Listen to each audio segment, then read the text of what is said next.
Breaking news చూస్తున్నాం. భార్యని నగ్నంగా చూపించి డబ్బులు సంపాదించాడు భర్త. ఆ పైన భార్య నగ్నమైనటువంటి ఆ వీడియోలు వైరల్గా కావడంతో ఆ సంపాదించిన డబ్బులు తీసుకొని భార్యని పక్కన పెట్టాడట. ఈ ఘటన తిరుపతి జిల్లాలో చోటు చేసుకుంది. తిరుపతి జిల్లా కొత్త కండ్రిగలో సాడిస్ట్ భర్త వ్యవహారం ఒకటి బట్టబయలైంది. భార్యని న్యూడ్ కాల్స్ మాట్లాడించి డబ్బులు సంపాదించాడు ఓ భర్త. న్యూడ్ కాల్స్ మాట్లాడితే డబ్బులు వస్తాయంటూ భార్య శ్రీదేవి పైన భర్త మునిరత్నం ఒత్తిడి తీసుకొచ్చాడు. అయితే చామెట్ అనే ఒక యాప్లో ఐడి క్రియేట్ చేసి ఇచ్చాడు భర్త. 2.5 ఏళ్లుగా న్యూడ్ వీడియో కాల్స్ మాట్లాడిస్తూ ఉండేవాడు. దీంతో 18 లక్షల రూపాయలని బంగారాన్ని కూడా సంపాదించాడు. దీంతో ఆ వీడియోలన్నీ ఇప్పుడు వైరల్గా మారాయి. ఆ న్యూడ్ కాల్ వీడియోస్ అన్ని కూడా వైరల్గా మారినటువంటి సిచ్యువేషన్ కనబడింది. సోషల్ మీడియాలో ఎక్కడ చూసినా కూడా ప్రస్తుతం వీడియోలు వైరల్గా మారడంతో వాటిని చూపించి నువ్వు ఇక గలీజ్ అయిపోయావు, నీ వ్యవహారం మొత్తం కూడా బట్టబయలైపోయింది, ఇకపై నువ్వు నాకు వద్దు అని చెప్పి భార్యను వదిలేశాడు ఆ భర్త. భార్య పేరు శ్రీదేవి, భర్త మునిరత్నంగా తెలుస్తోంది. సో అయితే భార్య ఇప్పుడు ఏం ఆరోపిస్తోందంటే డబ్బులు తీసుకొని తనను భర్త దూరం పెట్టాడంటూ శ్రీదేవి ఆరోపణలు చేస్తోంది. కేసు పెట్టినందుకు ఆర్సీపురం పిఎస్కు వెళ్ళి పోలీసులకు ఫిర్యాదు చేసింది. తనని వేధించారంటూ శ్రీదేవి కంప్లైంట్ చేసింది. సో ప్రజెంట్ శ్రీదేవి సంబంధించినటువంటి ఆ కేసు ఆధారితంగా పోలీసులు విచారణ చేపడుతున్నారు. మీరు చూడొచ్చు ఇక్కడ ఆర్టీవీ స్క్రీన్ పైన ఆ రైట్ సైడ్ బాక్స్లో కారులో ఆ మాస్క్ వేసుకొని వెళ్తున్నటువంటి ఆవిడే శ్రీదేవి. సో తన భర్త కావాలని తనని డబ్బు సంపాదించవచ్చు, ఈ రకంగా డబ్బులు సంపాదిద్దామని చెప్పి మభ్యం పెట్టి తనని ఈ రకమైనటువంటి ఊబిలోకి లాగాడు. తనకు ఒక ఐడి క్రియేట్ చేసి ఇచ్చి ఐడి ద్వారా న్యూడ్గా మాట్లాడితే వారు డబ్బులు ఇస్తారని చెప్పి న్యూడ్గా మాట్లాడించేవాడు. ఆ తర్వాత ఆ యాప్లో డబ్బులు సంపాదించి నన్ను వదిలేశాడు, ఇప్పుడు నీ వీడియోలు వైరల్గా మారిపోయాయని చెప్పి ఆ తదితర సంబంధిత మహిళ ఆరోపిస్తోంది. ఒకసారి మనం చూడొచ్చు ఆర్టీవీ స్క్రీన్ పైన లెఫ్ట్ సైడ్ బాక్స్ మీకు కనబడుతోంది.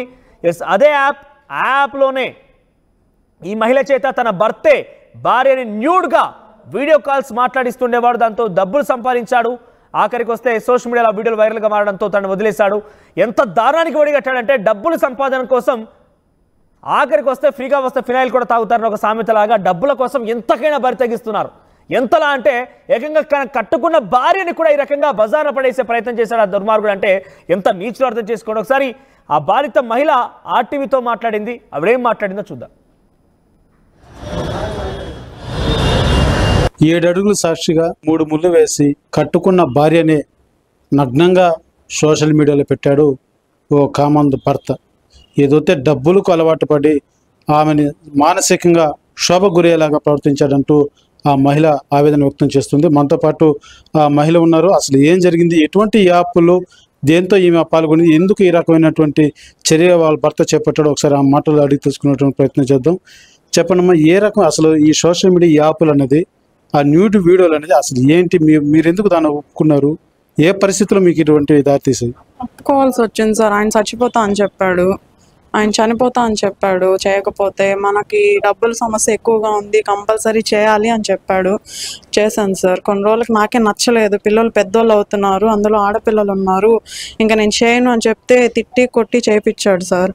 అది నాకు నచ్చక నేను ఇంట్లో నుంచి బయట వచ్చేసాను. కొన్ని రోజుల తర్వాత ఒక పాప నా దగ్గర ఉన్నింది, ఇంకో పాపను చూద్దామని వెళ్ళాను. అప్పుడు అంతే తీసుకొచ్చి కొట్టారు. మళ్ళీ సేమ్ అలానే చేయించారు వీడియోస్. నేను ఎంత చేయనని చెప్పినా చేపిస్తానే ఉన్నాడు. ఇంకా లైఫ్ వద్దనేసి ఇంట్లో నుంచి వెళ్ళిపోయి నా లైఫ్ నేను చూసుకున్నా. పిల్లలతో లీగల్గా నోటీస్ పంపించా విడాకులు కావాలనేసి. పిల్లల్ని చూద్దామని స్కూల్ దగ్గరికి వెళ్ళాను. అక్కడ స్కూల్లో నుంచి ఊరికి తీసుకెళ్ళి కొట్టారు, స్కూల్లోనూ కొట్టారు, రక్తం వచ్చేలా కొట్టారు, తల్లో కుట్లు పడ్డాయి. అసలు మీ భర్త ఇలా చేయడం, ఈ న్యూడ్ కాల్స్ అన్నది కూడా ఇది ఒక ఆన్లైన్లో చేసేటువంటి యాప్ల ద్వారా చేసేటువంటి కాల్స్, ఇలాంటి చేస్తే మనం జీవితం ఏమవుతుందని మీరు భావించలేదా, మీరు వద్దని వాదించలేదా? ఆ సిచ్యువేషన్లో నాకు ఆయన ప్రాణం తప్ప నా ప్రాణం నాకు ఇంపార్టెంట్ అని అనిపించలేదు సార్ అని చెప్పాడు. చేయాల్సి వచ్చింది సార్. కరెక్ట్. కానీ ఇదే ఏదైతే మీరు భార్య భర్తగా ఉండి పరాయి మొగర్తి ఈ విధంగా ఎంత ఒప్పుకున్నప్పటికీ, ఎంత పరిస్థితులు అయినప్పటికీ ఇలా చేస్తే ఆన్లైన్లో కావచ్చు, ఇప్పటికే అనేక మోసాలు జరుగుతూ ఉంటాయి ఆన్లైన్లో యాప్లు అన్నవి. ఏం జరిగినా చూసుకుంటాను అని చెప్పాడు. కానీ ఎవరు unknown person 1.5 minute video viral చేసేసరికి నాకు అవసరం లేదు, నీతో అవసరం తీరిపోయింది, వద్దు అన్నాడు. ఆ వీడియో బయట వచ్చింది కాబట్టి అన్నారా, లేకపోతే ఆ వీడియో బయట రాకుంటే అట్లా కంటిన్యూ చేసేవాళ్ళ? కంటిన్యూ చేయించేవాడు సార్. తిట్టి కొట్టి కంటిన్యూ చేయించేవాడు. ఎంత డబ్బులు సంపాదిస్తే అంత మంచిగా చూసుకుంటారు, లేదంటే అవసరం లేదంటాడు. సంపాదించిన ప్రతి ఒక్క రూపాయి ఆయనకే ఇవ్వాలి, ఏది నా అకౌంట్లో పెట్టుకొని ఇవ్వడు. కాదమ్మా, మీరు చెప్తున్నారు ఆ వీడియో బయట వచ్చింది కాబట్టి వస్తున్నాం అనేసి అని. ఇంకా మీకు పిల్లలు ఎదుగుతున్నారు అంటున్నారు, మీకు వద్దు అనే భావన మీకు ఎప్పుడు కనలేదు? వద్దన్న వాళ్ళే సార్ ఇంత గొడవ అయింది. వద్దు ఇంక కంటిన్యూ చేస్తున్నట్టు అసలు గొడవ అనేది వచ్చి ఉండదు. వద్దు అన్నందుకే గొడవ వచ్చింది సార్. ఫైనల్ మీరు ఇప్పుడు కొడుతున్నారు, ఇబ్బంది పెడుతున్నారు, మళ్ళా చేయమంటున్నారు, మీరు వద్దు అనేసి అని మీరు అంటున్నారు. మీరు కంప్లైంట్ ఇచ్చారా? ఇచ్చాను సార్. ఏమైంది? అసలు ఏమాత్రం పట్టించుకోవడం లేదు. కంప్లైంట్ ఇచ్చాను, ఏమాత్రం పట్టించుకోవడం లేదు. మహిళా పోలీస్ స్టేషన్కి వెళ్ళాను దిశాకి, అక్కడ కూడా సేమ్ సిచ్యువేషన్ సార్. స్టేషన్కి వెళ్ళిన ప్రతిసారి వాళ్ళని పిలిపించిన ప్రతిసారి కూడా సరే నేను ఆ రూమ్కి వెళ్ళేటప్పుడు దాడి చేస్తూనే ఉంటారు, లేదా నన్ను ఫాలో అయ్యింది, ఎక్కడికి వెళ్తా ఉన్నా నన్ను ఫాలో అవుతానే ఉంటారు. హస్బెండ్ వాళ్ళ రిలేషన్ వల్ల నాకు ప్రాణహాని ఉంది సార్.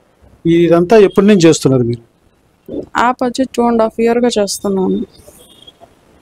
అంటే మీకు ఈ వీడియోల ద్వారా ఇట్లా చేస్తే డబ్బులు వస్తుందని, లేకపోతే ఇది సోషల్ మీడియాలో వైరల్ అయ్యి ఈ రకంగా ఎవరన్నా తెలిసిన వాళ్ళు మీ బంధువులు చూస్తారనేసి అని కూడా మీరు కనీసం ఆలోచించలేదు. మీ భర్త చెప్పాడు, ఓకే మీ ఆర్థిక పరిస్థితి ఉండొచ్చు, కానీ ఇది ఎప్పటికైనా నీ ప్రాణం మీద తెస్తానని మీరు భావించలేదా? అప్పుడు ఆయన చెప్పాడు, చేయాల్సి వచ్చింది, ఇంకేం తప్పని పరిస్థితి సార్ నాది. నువ్వు చేస్తేనే ఉంటావు, లేదంటే అవసరం లేదు, నువ్వు నాకు చచ్చిపోతా నేను, లేదా నిన్ను చంపేస్తాను బెదిరించాడు సార్. ఇప్పుడు స్టేషన్కి వెళ్తే అక్కడ కూడా మిమ్మల్ని కానిస్టేబుల్ ఏదో అన్నారు సార్, మీరు ప్రెస్ మీట్లు ఇందాక అన్నారు. అవును సార్. ఏమన్నారు ఆయన? ఆ స్టేషన్లో కంప్లైంట్ ఇచ్చినప్పుడు నా నెంబర్ ఇచ్చాను అక్కడ కంప్లైంట్లో. ఆ నెంబర్ తీసుకొని కాల్ చేశాడు. తిరిగి నేను కాల్ చేశాను, ఎవరు సార్ మీరు అని అడిగితే నేను కానిస్టేబుల్ అని చెప్పాడు. దీనికి వాట్సాప్ ఉందా, నాకు హాయ్ అని పెట్టండి, మాట్లాడాలి అని చెప్పాడు. హాయ్ అని పెట్టా. దాని తర్వాత అసభ్యకరమైన మెసేజ్లు పెట్టి డిలీట్ చేశాడు. మీకు ఇష్టం ఉంటే ప్రొసీడ్ అవుతాను అలాంటి మెసేజ్లు పెడుతున్నాడు. ఫైనల్గా మీకు ఏం కావాలంటారు? నాకు నా పిల్లలు కావాలి సార్, నాకు ఏం అవసరం లేదు సార్. నా పిల్లలు నాకు ఇచ్చేసి నేను దూరంగా వెళ్ళి బతుక్కుంటాను సార్. వాళ్ళ దగ్గర ఉంటే అసలు ఏం చేస్తారని నాకు భయం వేస్తుంది. నన్ను దింపినట్టు మళ్ళీ వాళ్ళు నా పాపలను కూడా దింపుతారేమో అని భయంగా ఉంది సార్. మీ జీవితం లాగా నీ బిడ్డల జీవితం కూడా నాశనం చేస్తారనేది మీ భయం? అవును సార్.